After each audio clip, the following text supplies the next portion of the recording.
साथियों, ये अनपढ़ सरकार की खराब नीतियों का खामियाजा लगातार देश को भुगतना पड़ रहा है। ये अनपढ़ सरकार 18 करोड़ की नौकरियों का वादा देने का करके आई थी सत्ता में। अभी बीती 2 जुलाई को एक न्यूज़पेपर रिपोर्ट में पढ़ा कि there is an acute shortage in the appointment of majors and captains in the army। ये भी हम सबको पता है कि करीब 3.5 लाख पद खाली पड़े हैं रेलवे में। ऐसा ही हाल कुछ दिल्ली में भी है। एक रिपोर्ट के मुताबिक दिल्ली में 15,535 पुलिसकर्मियों की भर्ती में कमी है। ये अनपढ़ निकम्मी सरकार नौकरी देना तो दूर, नौकरियां छीनने पे उतारू हो गई है। अब बीती 5 जुलाई को कल ही 437 दिल्ली सरकार में काम कर रहे 437 लोगों की नौकरियां इस सरकार ने छीन ली। आधार क्या बनाया? आधार बनाया 2014 की एक जजमेंट। उस जजमेंट और हाई कोर्ट की जजमेंट, उस जजमेंट के उपरांत तो सुप्रीम कोर्ट की 11 मई 2023 की जजमेंट भी आ चुकी है। हम सबको पता है, एक संविधान पीठ की जजमेंट, यूनानिमस जजमेंट आ चुकी है दिल्ली सरकार के फेवर में। ये जो लोग थे जिनको कल निकाला, 437 लोग, ये स्पेशलिस्ट लोग थे, ये अपनी फील्ड में सक्षम लोग थे। ये दिल्ली सरकार का काम everyday day to day activities में इनका रोल रहता था। तो क्या इनका काम अब बैठ के एलजी करेंगे? इन्होंने, भाजपा सरकार ने, आपने देखा सबने, हमें कैसे लगातार डराने की कोशिश की। सीबीआई ईडी लगाई, हम नहीं डरे। इन्होंने ऑपरेशन लोटस का प्रयास किया, हम नहीं बिके।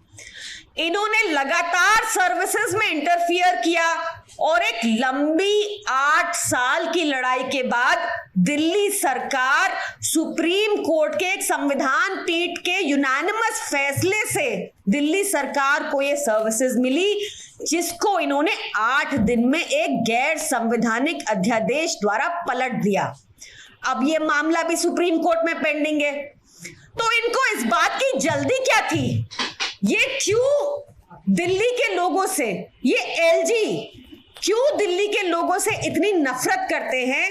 क्यों उनके काम को लगातार ठप करने का प्रयास करते रहते हैं? वैसे भी आप देखिए, ये रेट्रोस्पेक्टिव इफेक्ट से नौकरियां कैसे ले सकते हैं? अगर अपना गैर संवैधानिक अध्यादेश ही देख लें तो आगे नौकरियां दे देते। ये 2014 की जजमेंट को बेस बनाकर रेट्रोस्पेक्टिव इफेक्ट से जिन लोगों को नौकरियां मिल चुकी हैं वो कैसे छीन सकते हैं? अब हम कोर्ट तो जाएंगे ही और निश्चित तौर पर जीतेंगे, पर एक चुनी हुई सरकार का काम क्या यही रह गया है कि हम कोर्ट जाते रहें, वहां पर लड़ते रहें, या हमें जनता के काम करने के लिए चुना गया है? कल भी अब ना एलजी का मतलब हो गया है लॉट्स ऑफ ग्रज। एलजी इतना उनके अंदर दिल्ली के लोगों के प्रति ग्रज है, इतनी नफरत है कि चाहे वो डोर स्टेप डिलीवरी हो, चाहे वो हमारी फाइलें हम उनको जो भेजते हैं क्लियरेंस के लिए, उन पे लंबे महीनों तक बैठ जाते हैं, या चाहे योगा क्लास तक हो, हर चीज वो बंद कर देते हैं। इन लॉट्स ऑफ ग्रज वाले एलजी को मैं बताना चाहती हूं कि उनकी इसी मानसिकता की वजह से दिल्ली की जनता ने 3 बार भाजपा को लेजिस्लेटिव असेंबली में हराया। उनकी इसी छोटी मानसिकता की वजह से उनको एमसीडी में भी बाहर का रास्ता दिखाया, और उनकी इसी बदले भरी राजनीति के कारण उनको 2024 में भी दिल्ली की जनता बाहर का रास्ता दिखाएगी।